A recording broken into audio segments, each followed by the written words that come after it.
La vie à 2, 3 ou 4, c'est déjà pas toujours facile, mais la vie à 27, c'est très, très compliqué lorsqu'il faut prendre des décisions, communes et puis surtout vivre dans un espace commun dès qu'on a décrété qu'entre la parcelle du numéro 1, du numéro 2, du numéro 14, du numéro 27, eh bien, il n'y aurait plus vraiment de frontières et que tout le monde peut aller et venir dans l'espace commun ainsi créé. Pourquoi est-ce que je vous parle de tout ça? Eh bien parce que ça correspond à peu près à ce qui se passe dans le club des 12 étoiles. Alors tout ça, ça va bien lorsqu'on a un petit peu les mêmes idées politiques dans tous les pays qui font partie du même club et qui ont décidé d'abolir les frontières entre les uns et les autres. En revanche, ça ne va plus du tout lorsque certains disent ah ben moi je suis bien chez moi, merci, je j'ai pas trop envie d'accueillir des gens nouveaux, surtout si c'est des gens qui viennent chercher fortune alors qu'on a déjà du mal à joindre les deux bouts. Alors que d'autres pays disent mais si, il faut accueillir le reste du monde à bras ouverts.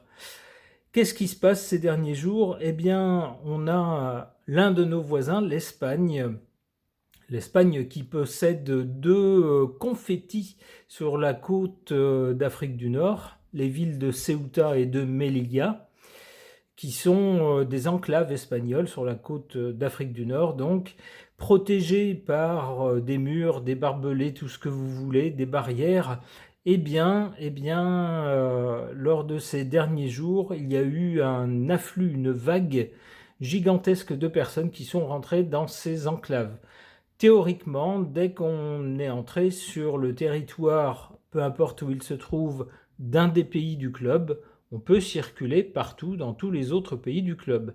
Et c'est ce qui inquiète un autre de nos voisins, l'Italie, et en particulier la dame qui est à la tête de ce pays, connue pour avoir un caractère très affirmé. Alors c'est un peu ce que nous résume cet article qui nous dit face à la crise migratoire à Ceuta. Ceuta, c'est l'une des deux enclaves espagnoles en Afrique du Nord. Eh bien, qu'est-ce qui s'est passé? Il y a eu une brèche ouverte ou je ne sais quoi, et il y a eu, nous dit-on, je crois que c'est 50 000 personnes qui sont passées. Alors, peut-être les chiffres apparaissent-ils un peu plus loin. Je ne suis pas sûr qu'on les ait ici, mais il me semble que c'est 50 000 personnes qui sont passées donc sur ce territoire de Ceuta et qui donc maintenant font partie de l'espace commun de tous les pays du club. Alors ça ne convient pas du tout à cette dame, Madame Melon, qui est à la tête de l'Italie, qui a fait de la lutte contre, non pas contre l'immigration tout court, mais contre l'immigration clandestine, illégale. Elle en a fait son cheval de bataille. Et elle, ce qu'elle voit, c'est que cette vague de personnes qui sont donc rentrées illégalement sur le territoire espagnol peuvent désormais se balader en théorie partout dans les autres pays, y compris le sien. Elle ne veut pas de ça. Donc on nous dit, face à la crise migratoire à Ceuta, l'Italie suspend temporairement les règles de l'espace Schengen vis-à-vis de l'espace. Qu'est-ce que c'est vis-à-vis de l'Espagne? Qu'est-ce que c'est que l'espace Schengen? C'est le nom qui a été donné à cet accord qui dit que si vous avez un pays du club ici, un autre ici et un troisième là, avec des frontières en commun, eh bien, s'ils sont d'accord, les frontières entre ces pays disparaissent. Ne restent que les frontières extérieures avec à l'intérieur un espace commun. Alors évidemment, c'est ce que cette dame n'apprécie pas lorsqu'il y a un afflux de personnes clandestines. Elle craint de les retrouver dans son pays, elle qui fait tout ce qu'elle peut justement pour lutter contre le côté clandestin. On nous dit donc que Rome a annoncé la fermeture temporaire de l'espace Schengen à l'Espagne pendant un mois à partir de ce samedi 1er août. Alors, est-ce que c'est possible ou pas? Eh bien, oui, il y a dans les traités européens une clause qui prévoit pour chaque pays la possibilité, en cas d'urgence, de cas exceptionnels et urgents, la possibilité temporairement de remettre des frontières aux limites du pays pour un temps limité. Alors selon le ministère des Affaires étrangères italien, c'est une décision inévitable. L'article nous dit, face au chaos humanitaire engendré par l'arrivée illégale de 60 000 migrants, je vous disais 50 000, j'étais en dessous de la vérité, c'est 60 000, en provenance du Maroc, dans l'enclave espagnole de Ceuta, l'Italie a pris la décision inédite de suspendre l'accord de Schengen avec l'Espagne ce vendredi 31 juillet. Le ministère de l'Intérieur italien a précisé que l'Italie a fermé à l'Espagne ses points d'entrée maritimes et aériens, donc pas terrestres, précisant néanmoins que les voyages de citoyens espagnols et européens vers l'Italie ne sont pas impactés.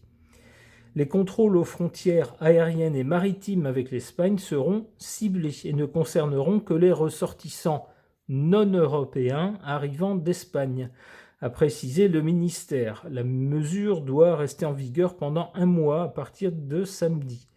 Alors déjà, ça me pose question. Vous ne pouvez pas savoir à la tête de quelqu'un si cette personne est espagnole ou française ou italienne ou marocaine ou algérienne ou autre, ou malienne ou que sais-je encore. Ou équatorienne ou colombienne, peu importe. Il faut donc, si on veut savoir quelle est la nationalité de la personne, on est bien obligé de contrôler tout le monde. Donc là, j'y vois une petite malhonnêteté quand même. Alors on nous dit la suspension temporaire de Schengen avec l'Espagne est une décision nécessaire pour protéger la sécurité de nos citoyens, alors sous-entendu des citoyens italiens, et défendre les frontières de l'Europe. C'est une mesure prévue par les traités et qui est devenue aujourd'hui inévitable. A justifié, donc, je pense que c'est le ministre de l'Intérieur italien. Selon lui, la crise migratoire à Ceuta résulte d'une responsabilité partagée sur laquelle les pays du Club des 12 étoiles doivent travailler ensemble pour empêcher que des flux incontrôlés de migrants n'entrent sur le territoire du Club des 12 étoiles. Ce jeudi 30 juillet, la chef du gouvernement, alors qu'on qualifie d'extrême droite, italien, Madame Melon, avait déjà demandé une suspension carrément de l'Espagne au sein de l'espace Schengen, qualifiant de choquantes les images de milliers de migrants arrivant à Ceuta. Mais cette mesure radicale est juridiquement impossible à mettre en place. On ne peut pas, comme ça, exclure un pays des accords de Schengen, des frontières partagées. Un porte-parole italien a, de son côté, indiqué qu'à la suite des discussions avec la France, les deux pays allaient renforcer les contrôles aux frontières terrestres déjà en place. L'intégrité de l'espace Schengen, de libre circulation en Europe, est absolument garantie. La plupart des migrants entrés illégalement dans l'enclave espagnole de Ceuta étant retournés au Maroc, a de son côté affirmé le ministre espagnol des Affaires étrangères. Bon, à chacun de voir. Il n'est pas possible de se déplacer depuis Ceuta et Melilla, les deux villes, les deux enclaves espagnoles en Afrique du Nord, jusque dans la péninsule espagnole sans s'identifier à un poste de contrôle de la police, a-t-il ajouté. Donc l'intégrité de l'espace Schengen est absolument garantie. Deux conceptions différentes qui s'affrontent. Du côté de l'Espagne, on dit bah oui, mais même si ces gens sont rentrés sur ces deux territoires espagnols, Ceuta et Melilla, à partir de ces deux territoires, il y a la mer. Donc, pour se rendre en Espagne, il faut absolument s'identifier. C'est ce que dit l'Espagne. L'Espagne ajoute donc que la plupart des gens qui étaient rentrés sur l'enclave sont finalement retournés au Maroc. Alors, du côté de l'Italie, on n'est pas du tout d'accord. On a voulu que l'Espagne soit suspendue de l'espace Schengen. Ça n'est pas possible. Eh bien, donc, l'Italie, elle seule, suspend ces accords-là avec l'Espagne, en tout cas pour les arrivées par bateau, par voie maritime et par voie aérienne. Alors on voit que ça chauffe en fait dans la famille des 27. Pourquoi? Parce qu'il y a des tendances politiques qui sont très très différentes. Et puis du coup, lorsque certains se permettent certaines choses qui engagent un peu les autres pays, eh bien de l'autre côté, on n'est pas du tout d'accord et on n'entend pas se laisser faire. Alors qu'est-ce que ça nous dit sur le club des 12 étoiles? Je ne sais pas. On voit que ça chauffe entre ces deux pays, l'Espagne et l'Italie, pour cause de migrants, donc, avec pas du tout la même ligne politique. Qu'est-ce que les cartes peuvent nous en dire de cette situation? Je vais interroger, alors pas le tarot de Marseille, pour une fois on va changer un peu. Oh, c'est presque le même, c'est le tarot d'Épinal.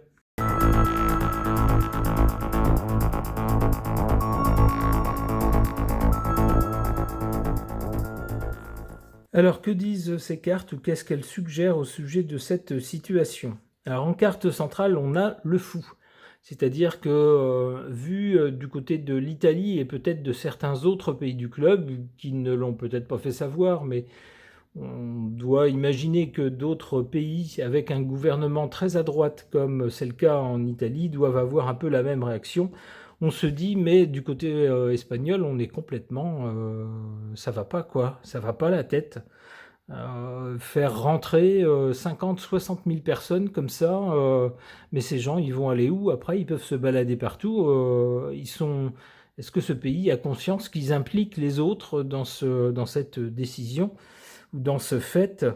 Alors, on pourrait voir également avec ce personnage du fou, hein, on voit quelqu'un avec un baluchon, donc ça pourrait représenter un migrant, mais dans ce cas-là, la carte suggère que parmi ces migrants, il pourrait y en avoir certains qui auraient de drôles de caractère ou d'intention, puisqu'on qualifie, on nomme la carte le fou. Alors bien sûr, il ne faut pas faire une généralité, mais on sait, l'expérience a démontré que lorsqu'il y a beaucoup de gens venant de l'étranger, eh ben, parmi ces gens, heureusement, une majorité sont très bien, mais il y a toujours parfois quelques personnes pas très recommandables ou avec parfois de mauvaises intentions. On le sait, ce sont malheureusement les faits qui parlent. Alors c'est un peu dommage de pénaliser tout le monde pour quelques-uns, mais il faut penser aussi à la sécurité des gens. Donc avec le fou, je verrais ça, je verrais ces migrants qui sont en train de passer, qui sont passés et qui, avec leur bâton de pèlerin et puis leur baluchon, eh bien maintenant peuvent aller où ils veulent, en tout cas en théorie. Le fait qu'il soit ici représenté sous la forme d'un fou, c'est pas très rassurant. Et puis, c'est une décision qualifiée de folie, qui pourrait être qualifiée de folie du point de vue des gouvernements très à droite. Alors, qu'est-ce qu'on a juste avant, du côté du passé? On a le moine, le capucin, ici. Qu'est-ce qu'on a, qu'est-ce que ça peut vouloir nous dire? Bah, ça nous parle de quelque chose qui dure depuis un moment, d'une histoire qui ne date pas d'hier. Ça nous montre quoi aussi? Ça nous montre une personne qui est plutôt, comment on pourrait dire ça? Plutôt dans la pauvreté. On voit que les habits ne sont pas, c'est pas du super luxe. Donc ça pourrait nous dire que les gens qui arrivent, c'est forcément des gens qui à la base sont plus pauvres, qui viennent donc, si c'est possible, pour s'enrichir. C'est souvent la cause comme ça des migrations. On essaye de trouver mieux ailleurs que la situation qu'on a chez soi. Alors mieux peut-être en termes de sécurité, peut-être en termes aussi, souvent c'est ça, d'opportunités pour vivre une meilleure vie. Alors le capucin ici, ce moine, nous montre donc, je le disais, une idée de durée. C'est-à-dire que cette situation, elle éclate maintenant, mais c'est pas nouveau. Ça fait des années qu'on nous parle d'afflux de migrants et que dans les pays du club, on n'est pas d'accord. Certains pays disent, si, on représente des pays beaucoup plus riches qu'eux, donc c'est assez normal de les accueillir, de les aider. Dans d'autres pays, on a un autre sentiment. On se dit, non, avant d'accueillir d'autres gens venus d'ailleurs, réglons d'abord les problèmes qu'on a chez nous. Surtout que parmi ces gens se glissent parfois des personnes moins que recommandables, qui causent parfois des problèmes. Donc, ce sont deux conceptions différentes qui s'affrontent. Du côté de l'avenir, on a l'étoile. Alors on peut penser que les choses vont s'arranger. Peut-être qu'une partie de ces migrants, comme le laissait entendre la personne qui parlait pour l'Espagne, peut-être qu'une partie de ces migrants va finalement retourner, ou peut-être qu'on va les aider, les prendre par la main pour les faire retourner d'où ils viennent. Peut-être que finalement ce flux ne va pas durer si longtemps et puis qu'il sera totalement gérable. En tout cas, avec l'étoile, on a plutôt une situation satisfaisante du côté de l'avenir.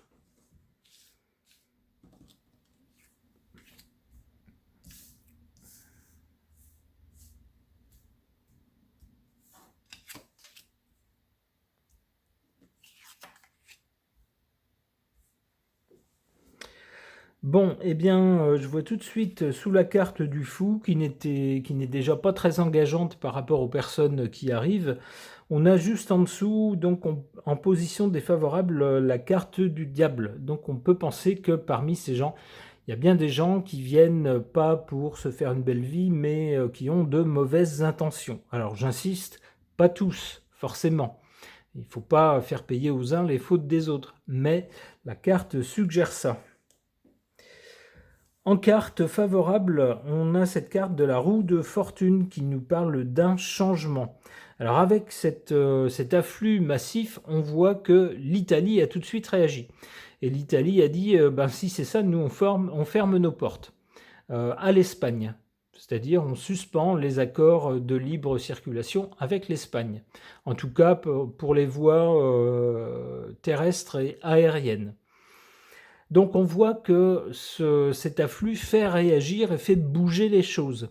On nous dit que c'est une bonne chose puisque cette carte est en position favorable.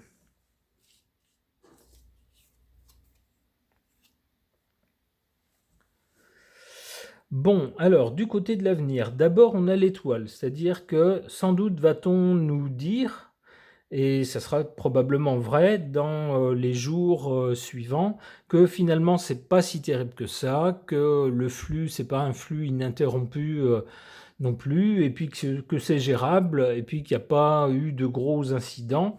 C'est sans doute ce qu'on va nous dire. Avec l'étoile, les choses sont positives. Cela dit, ensuite, on a la Lune. La Lune nous parle de certaines choses qu'on voit, mais d'autres qu'on ne voit pas. Et donc, c'est générateur d'inquiétude, de films qu'on peut se faire dans nos têtes. Alors sans doute y aura-t-il des zones d'ombre par rapport à cet afflux de migrants. Alors on nous dira de bonnes choses à leur sujet, alors qui seront certainement vraies, mais est-ce qu'on nous dira tout? La Lune semble dire que non, qu'on ne nous dira peut-être pas tout. Et lorsque c'est le cas, évidemment, les rumeurs font le reste et tout de suite, l'inquiétude est de mise.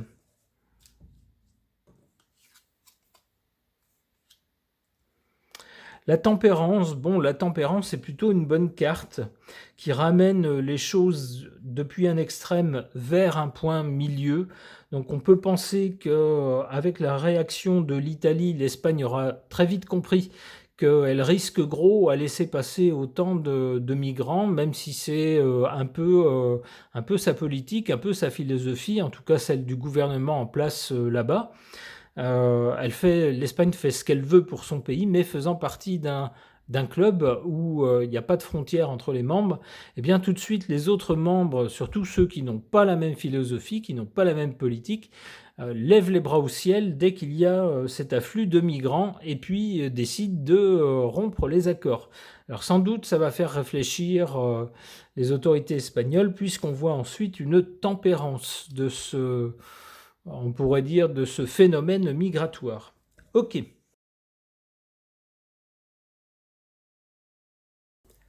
Concernant le récent afflux énorme de migrants, on pourrait dire non légaux, dans une enclave espagnole au nord de l'Afrique, ce qui théoriquement fait rentrer ces migrants, ces 60 000 migrants, dans l'espace européen, dans l'espace partagé par tous les pays du club.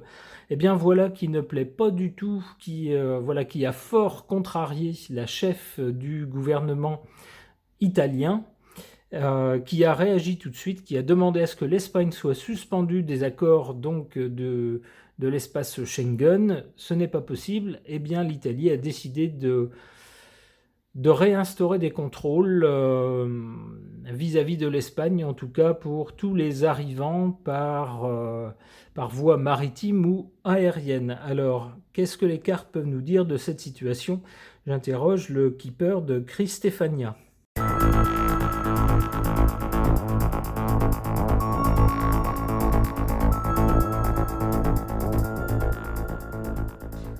Alors, ces cartes peuvent nous dire quoi? Elles nous disent d'abord du côté du passé, du moins ce qu'il y a eu avant la situation présente. On nous parle ici d'une longue route. Oui, c'est un long chemin de la part de migrants qui ne sont pas du tout satisfaits de leur sort, de leur vie dans le pays où ils se trouvent, et qui se disent, bon sang, qu'est-ce que j'irais bien dans tel ou tel pays, la vie doit être bien meilleure, bien plus belle, sauf que c'est pas facile, ça se fait pas comme ça. C'est assez compliqué, alors surtout pour des migrants qui ne suivent pas la voie légale, c'est dangereux, il faut parfois plusieurs tentatives, etc. Donc c'est une longue route.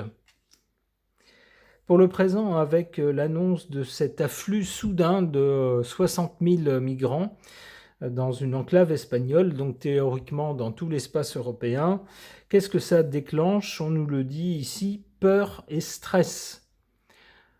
En particulier chez la chef du gouvernement italien, pas question pour elle de se laisser faire, de se laisser, entre guillemets, envahir. Alors, qu'est-ce que ça peut donner? Eh bien, du côté de l'avenir proche, on a cette carte de la lettre agréable. Donc, on aurait plutôt de bonnes nouvelles, contrairement aux peurs qu'il y a pu ou qu'il peut y avoir maintenant. Eh bien, avec cette lettre, on a plutôt de bonnes nouvelles. Alors, peut-être que le gouvernement espagnol, désolé pour ce bruit, voudra donner des gages de sa bonne foi et se sera débrouillé pour que certains de ces migrants retournent d'où ils sont venus. Ça peut être ça. Ça peut être également les contrôles, comme le disait une personne d'Espagne, disant que pour quitter ces deux enclaves, de toute façon, il faut le faire par bateau ou par air, et là, il y a des contrôles. Donc de toute façon, ça va être contrôlé. C'est ce qu'il semblait nous dire. Peut-être que ça va être suffisant pour apaiser les craintes italiennes.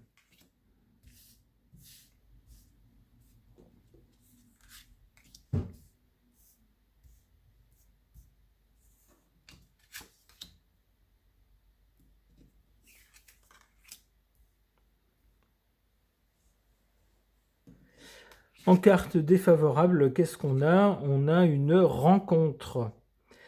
Alors on pourrait y voir la rencontre de ces migrants avec peut-être les personnes qui gèrent les frontières de ces deux enclaves, ou la rencontre de ces personnes venues d'Afrique du Nord avec les Européens. Ça pourrait être ça. Ça pourrait être également la rencontre entre deux chefs d'État, le chef d'État de l'Espagne et le chef d'État de l'Italie. Dans ce cas-là, ça ne serait pas étonnant que cette carte soit en position défavorable. Avec ces événements, l'ambiance entre les deux est glaciale. En carte favorable, on nous parle d'une femme bienveillante. Alors, s'agit-il de Madame Melon? Alors, bienveillante, on sent bien qu'elle a à cœur de défendre les intérêts de son pays et du peuple italien. En revanche, peut-on parler de bienveillance lorsqu'elle demande à ce que l'Espagne soit suspendue de l'espace Schengen, et comme ça n'est pas possible légalement, eh bien, elle décide de rompre les accords entre son pays et l'Espagne. Puisqu'on ne peut pas le faire au niveau européen, eh bien, elle décide de le faire au niveau national. Et pour une durée limitée, ça c'est légal, c'est possible dans les traités, en cas de situation exceptionnelle.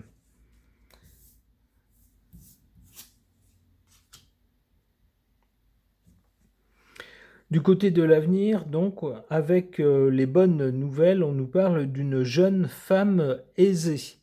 Alors j'aurais bien pensé à madame Pustula, qui est une femme aisée, mais par contre le qualificatif jeune ne lui convient pas. C'est quand même quelqu'un qui maintenant a quelques tours de compteur, comme on le dit familièrement. Alors je penserais plutôt cette fois-ci à madame Melon. Madame Melon qui est associée ici à une lettre agréable, donc de bonnes nouvelles.